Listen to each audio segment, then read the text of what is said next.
Hello friends, good morning and welcome back to my channel my life my blogs. তো এখন 8টা থেকে আজকে আমি আমার ব্লগটা শুরু করছি। এখন রেডি হয়ে গেছি, সকাল সকাল দেখতে পাচ্ছ। আসলে ছেলেকে নিয়ে স্কুলে যাব, ওকে দিতে যাব, তো রেডি হয়ে নিয়েছি। তো তোমরা আজকে ভিডিওটা দেখতে থাকো, আশা করি তোমাদের ভিডিওটা ভালো লাগবে। আর এখানে যিনি স্কুলে যাবেন, এখন দেখো চিৎপাত হয়ে শুয়ে আছে। স্কুলে যাওয়ার আগে বায়না ওকে একটু টিভি চালিয়ে দিতে হবে, তো একটু টিভি দেখে তারপরে ওকে স্কুলে দিয়ে এসছি। আসার পরে এখানে এখন চাল নিয়ে নিচ্ছি, এটা ভিজিয়ে রাখবো খানিকক্ষণ। আর আমি সব সময় চেষ্টা করি চাল ভেজানোর 1 থেকে 1.5 ঘন্টা পরে রান্না করার, নাহলে অন্তত আধ ঘন্টা ভিজিয়ে রাখার চেষ্টা করি। তো চালটা ভিজিয়ে রেখে দিয়েছি। আর মুসুর ডাল রান্না করব, মুসুর ডালও কিন্তু ভিজিয়ে রেখেছি। এখানে আগের দিন রাত্রের কিছু বাসন ছিল, সেগুলো ভালো করে গুছিয়ে রেখে দেবো জায়গাটা জায়গায়, তো ওগুলোকে একসঙ্গে গুছিয়ে রেখে দিয়েছি। আর জল কিন্তু যেহেতু 9:30টার মধ্যে চলে যাবে, তো তাড়াতাড়ি চলে এসছি। আর ছেলেকে দিতে গেছিলাম, দেরিও হয়ে গেছে, তো জলও কিন্তু অনেকটা সরু হয়ে পড়ছে। এখন সব বালতি জের গামলা ভর্তি করে নেব। আর এটা হচ্ছে আশফল গাছ, আমাদের পাশেই পাঁচিলের পাশেই আছে আশফল গাছটা। এই গাছটা কিন্তু আমাদের না, এটা ওই বাড়ির একটা মানে সবার আর কি, অনেকজনেরই আছে ঠাম্মাদের। তো যখন পারে আমাদেরও দেয়। আর খেতে কিন্তু একদম মানে অসাধারণ মিষ্টি, মানে এত মিষ্টি না, আর শাঁসও হয় খুব মোটা, খুব সুন্দর খেতে এই আশফলটা।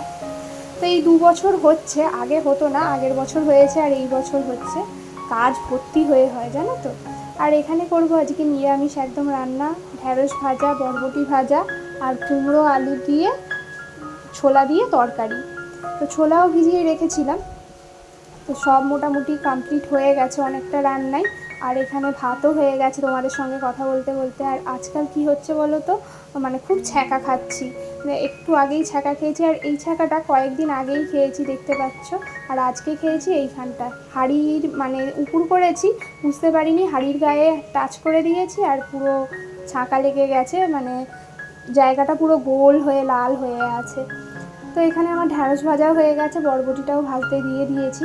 এরপরে কিন্তু কুমড়ো আর ছোলা দিয়ে তরকারিটাও বসিয়ে দেবো। আগে আমি একটু পেঁয়াজ দিয়ে দিলাম, এই তরকারিতে পেঁয়াজ না দিলেও হয়, তবে আমি একটু দিলাম, যেহেতু একদম পুরো নিরামিষ হচ্ছে।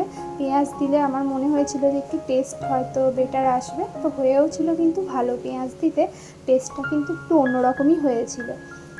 তো এরপরে মোটামুটি আলু পেঁয়াজ ছোলাগুলোকে সামান্য একটু ভেজে কুমড়োটা দিয়ে একটু নেড়ে চাপা দিয়ে দেবো। আর তেমন কোনো মশলা দেবো না, জাস্ট জিরে গুঁড়ো, হলুদ গুঁড়ো, কাঁচা লঙ্কা, নুন মিষ্টি দিয়েই নামিয়ে দেবো। তো রান্না করতে করতেই ঘাটে দেখলাম চলে এসছে প্রচুর ওই বাড়ির বাচ্চারা। ওরা এখন স্কুল মর্নিংয়ে হচ্ছে বলে এই 11টা 11:30টার থেকে কিন্তু ওরা পুকুরে চলে আসে সাঁতার শেখার জন্য। আর অনেকগুলো বাচ্চা শেখে জানো তো, অন্তত 5-6টা বাচ্চা কিন্তু সাঁতার শেখে, প্লাস তাদের মায়েরাও সাঁতার কাটে। আর এখানে দেখো আমার ছেলে স্কুল থেকেও চলে এসছে, এসে আর এটা বানিয়েছে। ওকে আমি বলছি কি বানিয়েছিস, এটা হাউস বানিয়েছিস? ও বলছে না, এটা আমি স্কুল বানিয়েছি, আমার স্কুল বানিয়েছি। তো আগে কিন্তু ও একদমই স্কুলে যেতে চাইতো না, এখন কিন্তু বেশ স্কুলে যেতে পছন্দও করছে, কাঁদেও না একদম। আর আগে মানে সকালবেলা উঠেই বলতো আমি স্কুলে যাব না, এখন স্কুলেও যায় আর মারধরও করে আসে জানো তো। এই কিছুদিন আগেই কমপ্লেন এসছে যে ও একটা বাচ্চাকে মেরেছে, কামড়ে নিয়েছে। এই নিয়ে মানে 1 মাসও টোটাল স্কুল চলেনি, তার মধ্যেই 2বার কমপ্লেন হয়ে গেছে। সামার ভ্যাকেশনের আগে একবার কমপ্লেন এসেছিলো একটা বাচ্চাকে মেরেছে, আবার সামার ভ্যাকেশন শেষ হওয়ার পর স্কুল স্টার্ট হতেই আবার কমপ্লেন যে ও মেরেছে, তারপর কামড়ে নিয়েছে। এই করছে, দেখতে শান্তশিষ্ট মানে হয়ে গেছে আগের থেকে অনেক। আগে ছোটোবেলায় আরও চঞ্চল ছিল, আরও বেশি কামড়াতো সবাইকে, কিন্তু এখন একটু শান্ত হয়েছে। কিন্তু ওই স্কুলে গিয়ে ঠিক মারামারিটা বজায় রেখে দিয়েছে। তো যাই হোক, আমার কাজ মোটামুটি কমপ্লিট আর কি। তো উপরে গেছিলাম ছাদে, জামা কাপড় ছিল কিছু, আর বাইরের দিকে চেয়ার ছিল, সেগুলো ভেতরে ঢুকিয়ে নিয়েছি, কারণ বৃষ্টি পড়বে, সেই জন্য ঝাপটায় ওগুলো ভিজে যাবে, নষ্ট হয়ে যাবে বলে ভিতরে রেখে নিচে চলে এসছি। আর এখানে কিছু গ্রসারি আইটেম ছিল, মানে বিস্কুট, যে গোলমাল বিস্কুটটা দেখালাম, আমার ছেলে ওই বিস্কুটটা খুব খেতে ভালোবাসে। আগে তো বিস্কুট কেক এসব কিছুই খেত না, এখন তবুও একটু পছন্দ করে। ও চকলেট বিস্কুটের থেকে ওই যে গোলমাল অল্প একটু চিনি দেওয়া যে বিস্কুটটা দেখালাম, ওই বিস্কুটটা খেতে ভালোবাসে, টিফিনে দিলে না খেয়ে নেয়। আর এখানে কৌটোর মধ্যে কেক রেখেছি, কেকটাও এখন খাচ্ছে, মানে পছন্দ করছে। মাঝখানে জ্বর হয়ে খাওয়া একদমই ছেড়ে দিয়েছিল, রোগা একদম টিকটিকির মতো হয়ে গেছে সেই জন্য। তো এখন একটু মানে খাওয়া শুরু করেছে। তো যাই হোক, ওর টিফিনের জন্য সব বিস্কুট কেক এনে রাখা হয়েছে, ও যেটা পছন্দ করে সেটাই দেওয়া হবে, যাতে ও অন্তত স্কুলে গিয়ে টিফিনটা খায়। তবে ও প্রত্যেকদিন মোটামুটি খেয়ে নেয় টিফিনটা। আর স্কুলের টিচারগুলো না খুবই কোঅপারেটিভ, মানে খুব সহায়তা করে, ওদের হেল্প করে, খুব মানে খুবই ভালো আর কি। তো এখানে কয়েকটা জলের বোতল আমি ভরে রাখছি, যেহেতু এরপরে সবাই দুপুরে খেতে বসবো, তো সেই জন্য কয়েকটা জলের বোতল ভরে রেখে 1 গ্লাস জল আমিও নিয়ে নিলাম। প্রচণ্ড গরম, কাজ করতে করতে আমারও জল তেষ্টা পেয়ে গেছে। তো 1 গ্লাস জল খেয়ে নিয়ে বোতলগুলো আমি ডাইনিং টেবিলের ওপরে রেখে দিয়েছি। এরপরেই দাদু চলে আসবে, দাদুকে খেতে দেব। আর ছেলেও বললাম স্কুল থেকে চলে এসছে, ওর ব্যাগটা এখনও সোফায় আছে, আর সোফাটাও দেখলাম অগোছালো হয়ে আছে, সেই জন্য সোফাটাকেও ভালো করে গুছিয়ে নিচ্ছি। গুছিয়ে পরিষ্কার করে ওর ব্যাগটা ওর যেখানে বই থাকে সেখানে গিয়ে রেখে দেব। তো এরপরে ছেলে একটু খেলাধুলো করছে। কাজ শেষ হলে আমি ওকেও স্নান করিয়ে দিয়ে তারপরে আমি নিজেও স্নান করে আসবো। স্নান করে মোটামুটি খাওয়া দাওয়া কমপ্লিট করে নেব। আর এখন যেহেতু ও স্কুলে যায়, স্কুলে গিয়ে মানে ওকে দিয়ে আসার পর আমার হাতে অনেকটা ফ্রি টাইম থাকে।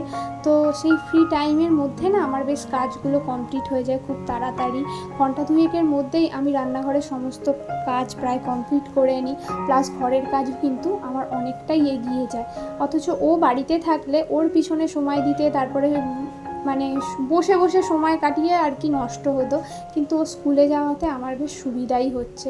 আর তাড়াতাড়ি ওর স্কুল যাওয়ার টানে টানে আমারও কিন্তু কাজগুলো তাড়াতাড়ি কমপ্লিট হয়ে যায়, কোনো ডিস্টারবেন্স ছাড়াই।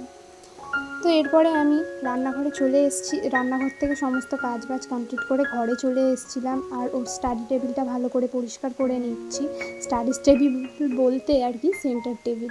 তো এই সেন্টার টেবিলটাতেই ওর সমস্ত বইপত্র গুছিয়ে রেখেছি, আর সেটাই ভালো করে এখন গুছিয়ে রাখছি। খাতাগুলো আর বইগুলো আলাদা করে রেখেছি। আর এই যে সামনের দুটো বই, এই দুটো হচ্ছে তোজোর বাবার, এই দুটো বইও ওখানে আছে, ও মাঝে সাঝে পড়ে, ওর লাগে বলে ওখানটায় রাখা হয়েছে। তো এইখানটা আমি ভালো করে পরিষ্কার পরিচ্ছন্ন করে নিয়েছি, আর দেখতে কিন্তু এখন বেশ ভালো লাগছে। রোজই প্রায় এটা অগোছালো হয়ে যায়, বাচ্চাদের বইয়ের র্যাক তো অগোছালো হবেই, কিছু করারও নেই। তো ওটাকে আমি চেষ্টা করি রোজই একটু গুছিয়ে রাখতে। তো এরপরে আবার আসতে হয়েছে রান্নাঘরে। ফ্রিজে কিছু ফল ছিল যেগুলো আগের দিন রাত্রে এনেছিল কিন্তু ধোয়া হয়নি, আমি প্লাস্টিক সমেতই রেখে দিয়েছিলাম। তো এখন ভাবলাম সময় আছে, তো সেই জন্য ফলগুলো ভালো করে ধুয়ে রাখছি।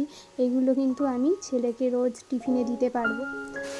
এরপর আমি রান্নাঘরের সমস্ত শেলফগুলোকেও ভালো করে পরিষ্কার করে মুছে নেব, নিচের আর উপরের সব শেলফগুলোকেই ভালো করে মুছে নেব। আর তোমরা হয়তো আজকে আমার ভিডিওতে একটু ব্যাকগ্রাউন্ডে আওয়াজ শুনতে পারবে, কারণ আমি যখন ভয়েস ওভার দিচ্ছি তখন একটু বৃষ্টি হচ্ছে বাইরে, তো সেই আওয়াজটাই হয়তো শোনা যাচ্ছে। তো তোমরা একটু ম্যানেজ করে নিও প্লিজ।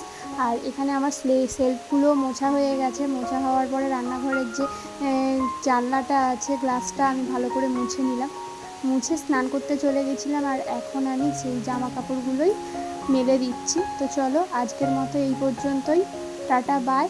আবার তোমাদের সঙ্গে নেক্সট ভিডিওয়ে দেখা হচ্ছে। ততক্ষণ তোমরা সবাই ভালো থেকো, সুস্থ থেকো, টাটা।